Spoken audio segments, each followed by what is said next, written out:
Meu nome é Ana Maria, professora responsável pela disciplina de Instrumentação e Controle de Processos, e iniciamos hoje o módulo 3 da nossa disciplina, que tratará sobre a modelagem de processos industriais. Nessa aula, nós apresentamos uma introdução à modelagem de processos para que nós possamos compreender a importância dos modelos no projeto dos sistemas de controle. Um modelo, ele é uma representação de um objeto, um processo ou um sistema de interesse. É muito importante que nós tenhamos essa definição de que o modelo é uma abstração. O modelo tem o objetivo de representar uma ideia, e esse modelo ele pode ser um modelo físico, sendo exemplos as maquetes que nós temos de modelos físicos não funcionais, que não possuem a mesma função do objeto do processo real. Nós temos plantas piloto ou protótipos, que são exemplos de modelos físicos funcionais, que devem reproduzir as mesmas funções além da ideia daquele processo. E nós também temos modelos matemáticos, que são conjuntos de equações cuja solução, dado um conjunto de dados de entrada, é representativa da resposta do meu processo. Os modelos matemáticos aqui na disciplina, eles são ferramentas muito importantes para a compreensão da dinâmica dos meus processos, e essas ferramentas, elas vêm como a representação, como uma aproximação do meu processo real. Então, o modelo nada mais é do que uma abstração matemática de um processo real, e é a partir dessa definição que nós trabalharemos então com modelos. Para que o meu modelo ele seja representativo, eu preciso primeiro resolver este modelo. E aí, então, nós trabalharemos com a simulação dinâmica, onde é a obtenção temporal das variáveis de interesse, ou seja, a resolução desse modelo, que vai me dar um perfil temporal, um perfil ao longo do tempo, de como é que essas variáveis dependentes de um modelo, elas se comportam diante de mudanças nas variáveis de entrada. Essas mudanças, elas são feitas de acordo com o usuário, e elas são feitas de forma controlada para que nós possamos, então, compreender a dinâmica, compreender aí o perfil dinâmico do meu processo. É muito importante ressaltar que a simulação é uma ferramenta muito poderosa e que nos permite avaliar e analisar processos sem custos, sem os perigos de se fazer experimentos em plantas reais. Então, ela é uma ferramenta que tem sido muito utilizada hoje na indústria, e nós temos aqui alguns exemplos de aplicações para a simulação dinâmica e a modelagem de processos. Eu tenho, por exemplo, o projeto de equipamentos, de processos de plantas e dos seus respectivos sistemas de controle, onde eu posso utilizar modelos para justamente definir quais são as condições de operação, como é que eles se comportam diante de cada condição de operação que eu tenho. Além ainda do treinamento de operadores. Quando eu não tenho um processo ou um equipamento ainda físico, eu consigo aí analisar como é que esse processo se comportaria dependendo das variáveis de projeto dele, e consigo, inclusive, auxiliar os operadores que vão operar esse processo complexo a lidar com situações de emergência, tá? Em situações atípicas de operação, por exemplo. Nós temos aí, então, a utilização dele, da simulação em pré-operação e operação de plantas também, e isso também entra e engloba aí o treinamento dos operadores. Nós temos o projeto dos sistemas de controle, onde a primeira coisa que eu preciso é compreender como é que esse sistema se comporta sem a presença de um controlador. Para aí sim eu projetar um controlador que atenda às necessidades que eu tenho diante de um processo com tal dinâmica. Uma coisa importante também é que eu posso projetar a lei de controle, verificar qual é o tipo de controlador mais adequado para aquele processo, e também utilizar o modelo para escolha dos ajustes do controlador, não apenas do tipo de controlador, mas qual o melhor ajuste para ele. Além disso, eu posso utilizar os modelos para otimização de condições de operação, e isso me permite analisar diferentes condições em busca de uma condição de operação que consiga maximizar um lucro ou minimizar os custos de um processo.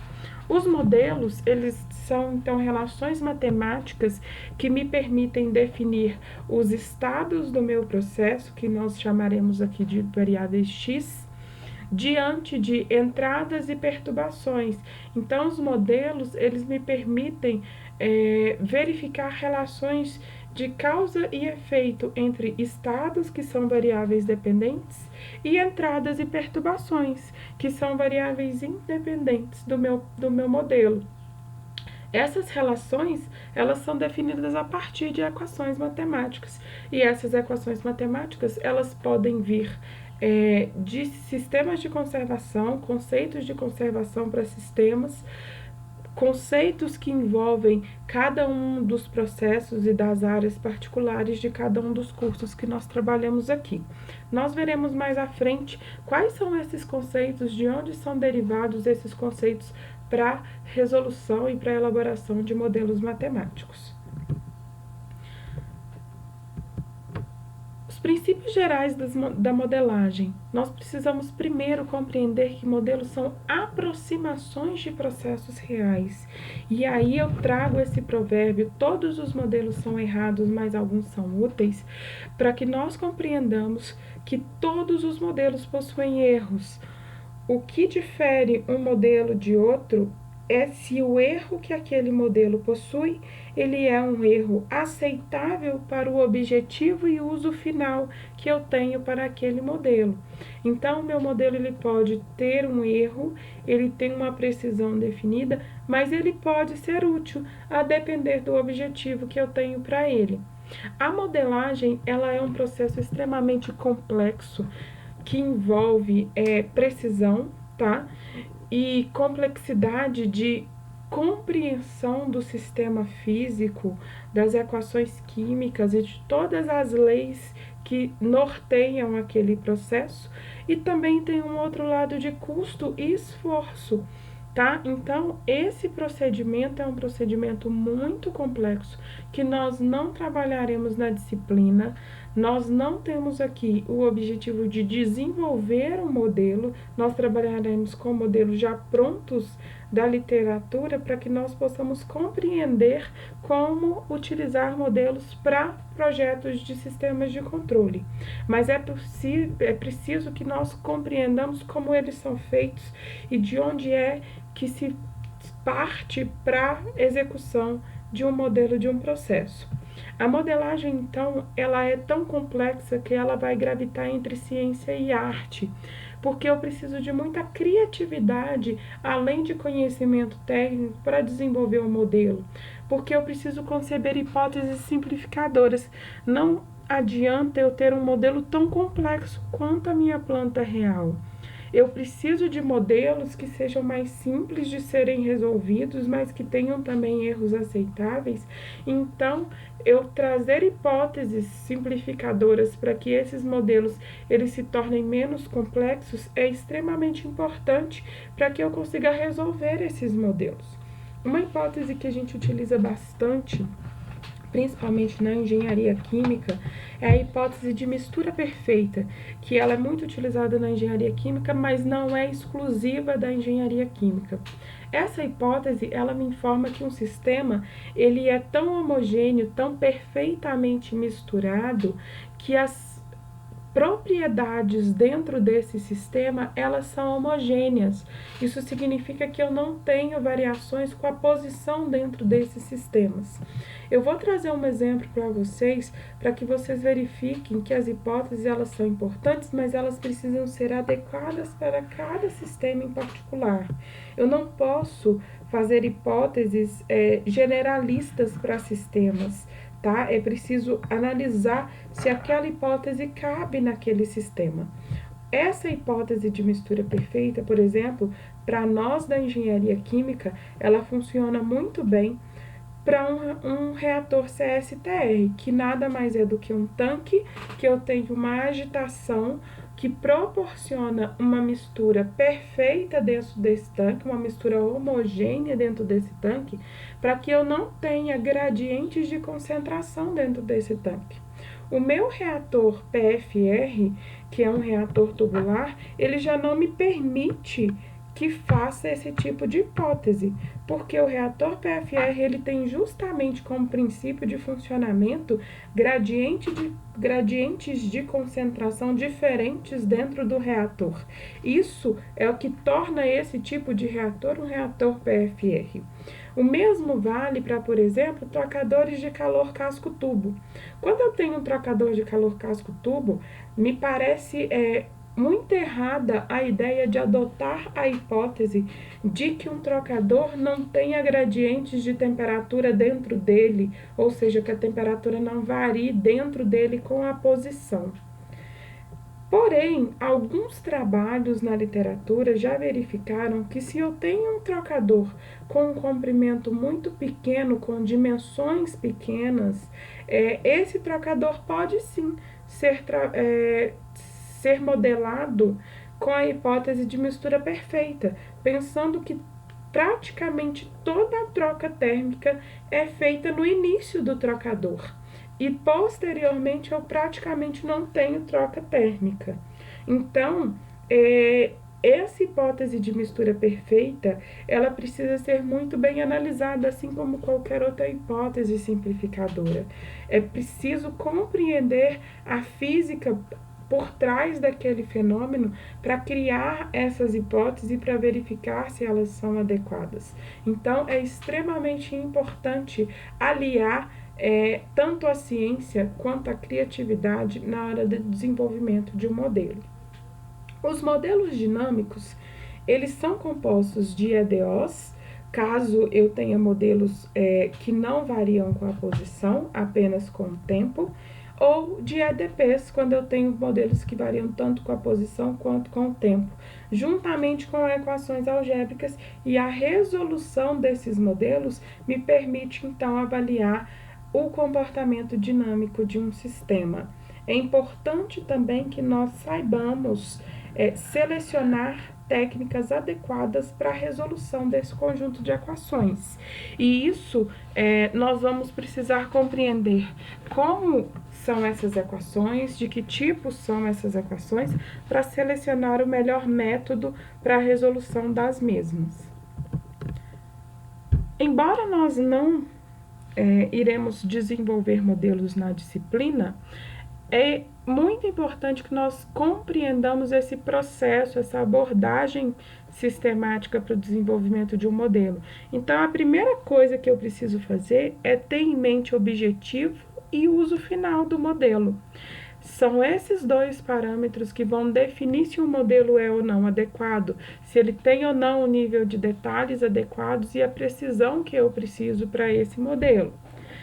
O segundo passo é desenhar um diagrama esquemático desse processo, para que eu consiga visualizar quais são as variáveis de processo, quais são as variáveis de interesse que eu tenho na análise dinâmica daquele processo, o que eu posso definir como entrada, o que eu posso definir como perturbação. Então, esse diagrama, esse desenho esquemático do processo, ele é uma ferramenta visual muito importante para que eu compreenda o processo e toda essa relação entrada e saída desse sistema. Terceiro passo é listar as hipóteses envolvidas no desenvolvimento do modelo. E aí, quando eu coloco listar, é realmente fazer uma lista. Por quê? Porque eu preciso, posteriormente, ao avaliar se o meu modelo é adequado e se caso a resposta para essa pergunta for uma negativa, eu preciso saber quais foram as hipóteses que eu fiz para que eu também consiga analisar qual hipótese pode ter provocado um erro maior do que o aceitável, tá? Eu preciso que, para se desenvolver essas hipóteses, eu seja muito parcimonioso. Eu não preciso fazer um modelo mais adequado mais complicado do que o necessário para atingir os objetivos que eu tracei. Então, muitas vezes, na ânsia de fazer modelos mais simples, nós acabamos complicando o processo, porque eu quero levantar todas as hipóteses possíveis e imagináveis e muitas vezes elas não cabem naquele modelo. Determinar se as variações espaciais são importantes para o sistema que você está trabalhando. Se forem, eu preciso trabalhar com equações diferenciais parciais para esse modelo. Escrever as equações de conservação adequadas, e aí eu trabalho com massa de componente, com energia, com momento, que são as 3 variáveis que nós analisamos, né, esse comportamento dinâmico e que nos levam a modelos precisos e modelos que descrevem os meus processos reais. Introduzir relações de equilíbrio e outras equações algébricas, eu não posso me limitar apenas às leis de conservação. Eu preciso sim de conhecimentos em termodinâmica, nos fenômenos de transporte de massa e de energia, de cinética, de geometria de equipamentos. E essas equações, elas são chamadas de equações constitutivas, elas me trazem conceitos que agregam a esse modelo e tornam esse modelo mais precisos. Fazer uma análise do grau de liberdade para garantir que as equações possam ser resolvidas. Isso é extremamente importante. O grau de liberdade de um modelo, ele me fala se eu tenho um número de parâmetros e um número de variáveis e equações em equilíbrio. O grau de liberdade para um modelo poder ser resolvido deve ser igual a 0. Então, eu preciso aí ter um modelo com o número de parâmetros especificados e o número de equações iguais ao que eu tenho de variáveis para que eu consiga resolver este modelo, tá? A gente sempre fez a análise de grau de liberdade, mesmo não sabendo esse nome, quando eu fazia a resolução de sistemas de equações. Lá na escola ainda, tá? No ensino fundamental, quando a gente fazia, eu tenho 3 equações e 3 incógnitas, então eu consigo resolver esse sistema de equações. O grau de liberdade é justamente isso. Só que naquele momento a gente não trabalhava com parâmetros, os parâmetros já eram dados de uma maneira geral. Quando eu trabalhava com os coeficientes de cada uma das variáveis, por exemplo. Aqui não, aqui a gente precisa compreender o que é parâmetro e que eu tenho que ter o valor daquele parâmetro também para resolver esse modelo. Simplificar o modelo, tá? Geralmente é possível arranjar as equações, simplificar essas equações para que eu consiga colocar todas as variáveis independentes de um lado, do lado direito, e eu consiga visualizar esse modelo de uma forma mais clara, tá? Por que eu preciso fazer isso? Porque, em geral, ao utilizar ferramentas computacionais, é a forma mais conveniente para se encontrar a solução do modelo. Eu preciso ter uma diagramação adequada, um rearranjo adequado dessas variáveis. Classificar o que são entradas, né? Verificar essas entradas como variáveis manipuladas ou como perturbações, o que cabe em cada um dos conceitos que nós já vimos, para que eu consiga, então, a partir de mudanças nas variáveis manipuladas, compreender aí a dinâmica desse processo, tá? Análises com as perturbações, elas são importantes para que eu entenda como a perturbação ela vai afetar numa variável de interesse, mas lembrando que elas não são referências para o controlador, no sentido de que eu não posso modificar essa variável. Quando eu faço modificações nas variáveis manipuladas, na verdade eu estou fazendo uma previsão de um comportamento que o controlador pode gerar naquele sistema, tá? Então essa é a principal diferença entre modificações em variáveis manipuladas e perturbações. Ao modificar variáveis manipuladas, isso é uma previsão de como um controle pode atuar naquele sistema. Aqui nós apresentamos então alguns tipos de modelo que podem ser definidos de acordo com a natureza dos modelos que nós vamos trabalhar. Eu enfatizo aqui que não existem modelos mais ou menos adequados, depende da disponibilidade de informação que você possui e do objetivo que você tem. Então, os primeiros modelos, que são modelos teóricos ou fenomenológicos, eles são baseados no princípio de conservação.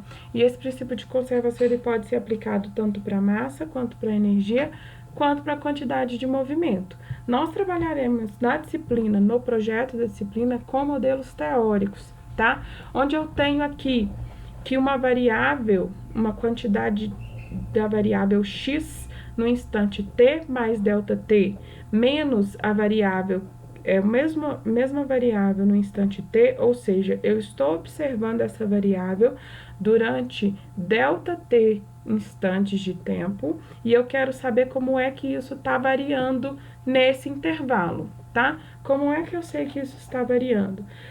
Fazendo balanço entre o fluxo que entra dessa variável durante esse período de observação ΔT para dentro do meu sistema, menos o fluxo para fora do meu sistema durante esse mesmo período de observação ΔT, mais o que foi gerado dessa variável x dentro do meu sistema, menos o que foi consumido dentro desse sistema no período de observação ΔT. Então, esse princípio de conservação é o princípio que se é utilizado no desenvolvimento de modelos matemáticos, teóricos ou fenomenológicos. Eu tenho ainda os modelos empíricos, que são baseados em análise estatística, tá? Uma análise matemática, e eu preciso, então, saber trabalhar com essas análises matemáticas baseadas em estatística. Além disso, eu preciso ter dados experimentais disponíveis e adequados. Então, é um modelo que, se eu tiver dados, é um modelo muito fiel, é um bom modelo, embora ele tenha aí algumas restrições, e essa restrição é que ele obedece aquele sistema de operações, aquele conjunto.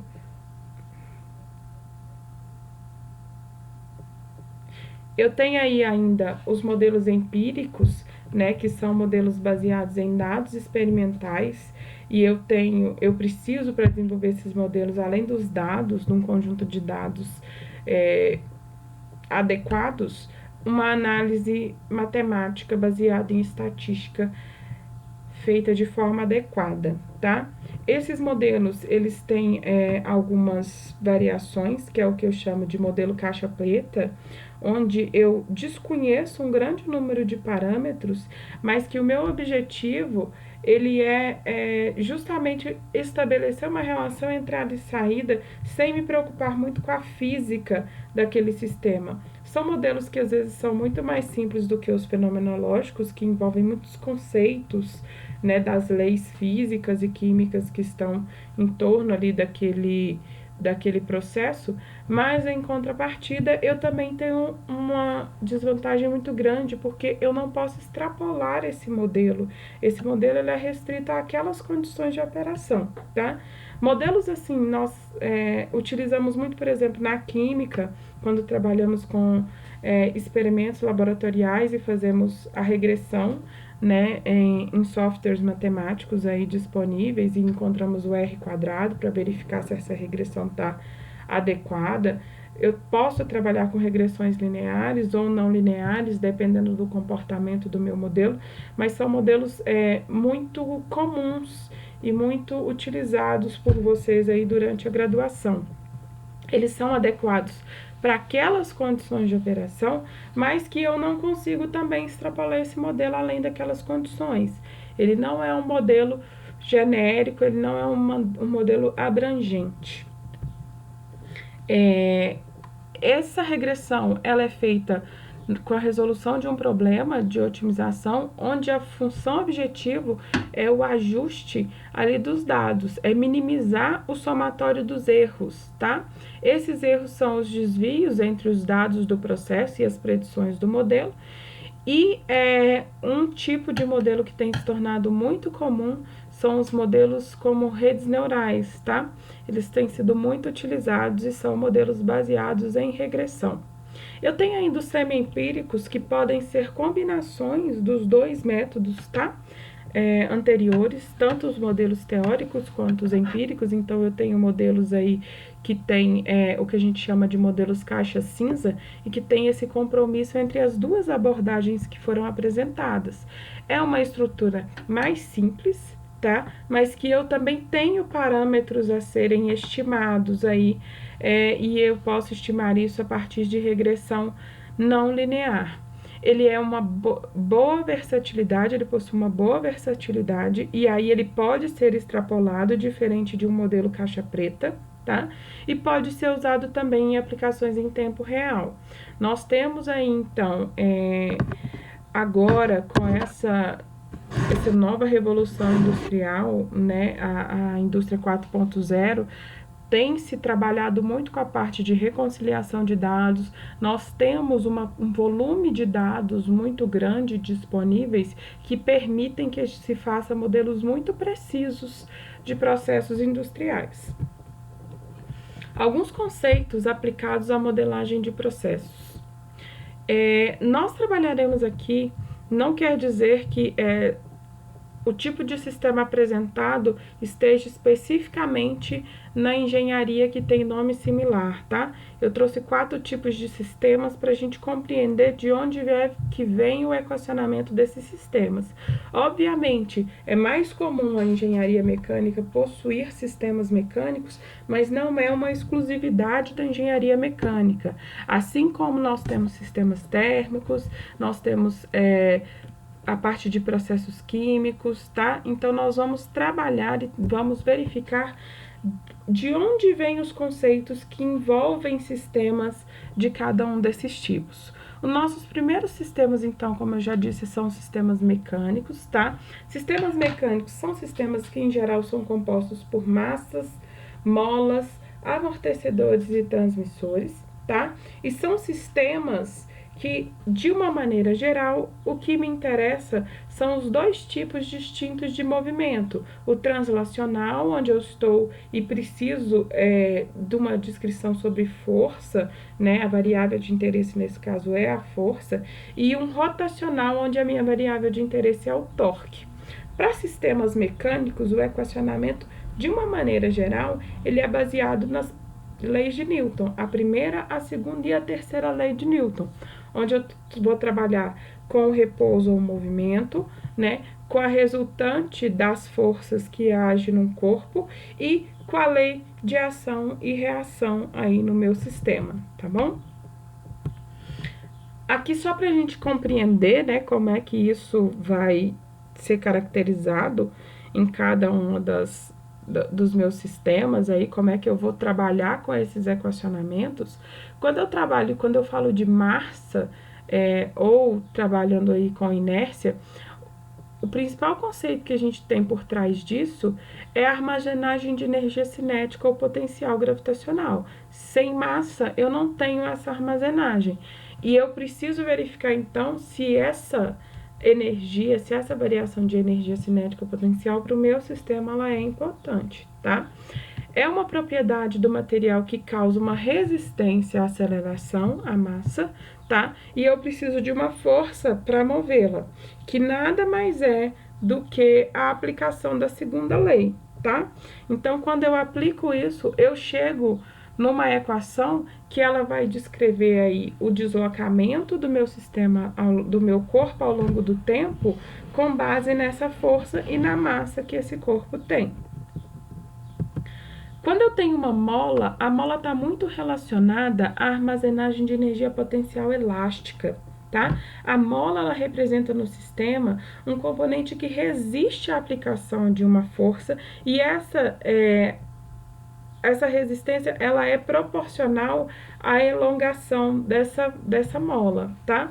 Ela vai servir como um acumulador de energia, e aí a gente trabalha muito com a lei de Hooke nesse caso, tá certo? Eu tenho ainda amortecedores, que são componentes que têm como objetivo resistir à velocidade imposta e dissipar energia mecânica sob a forma de calor ou som, tá? E aí eu tenho aí uma equação de deslocamento também relacionada aí com a minha força e com esse coeficiente de fricção viscosa. E aqui eu tenho um resumo dos principais componentes para sistemas mecânicos e como é que eu relaciono isso matematicamente, como é que eu posso relacionar força e deslocamento ou velocidade no caso de cada um desses sistemas. Esses sistemas, eles compõem sistemas de interesse que estão nos processos industriais. Então, por exemplo, quando eu tenho um motor que aciona uma esteira, esse motor ele pode ser acionado a partir de um controlador.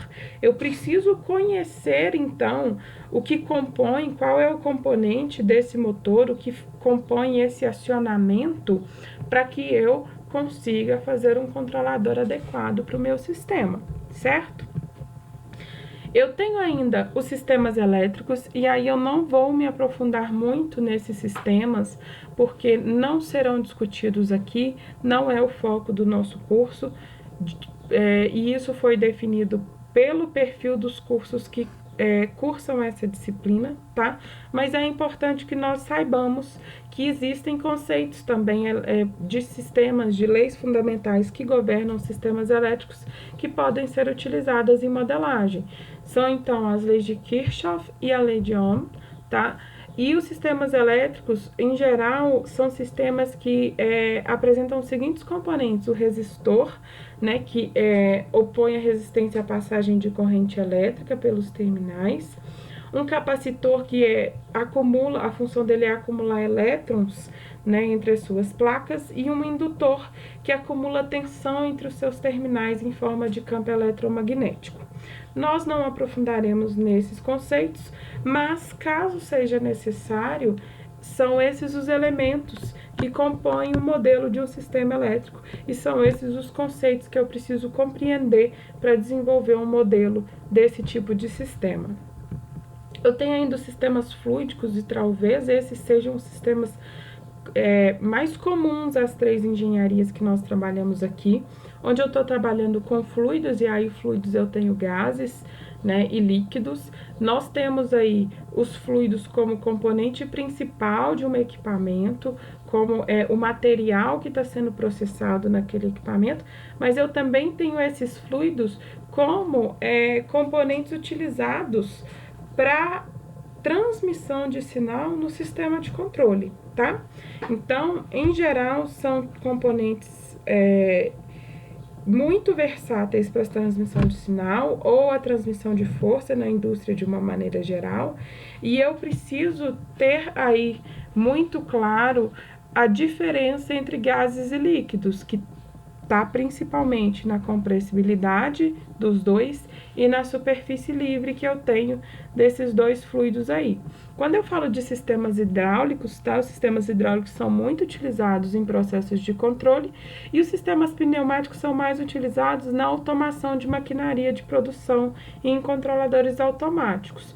Quando eu trabalho com sistemas fluídicos, a modelagem vai incluir principalmente conceitos de resistência e de capacitância para fluidos.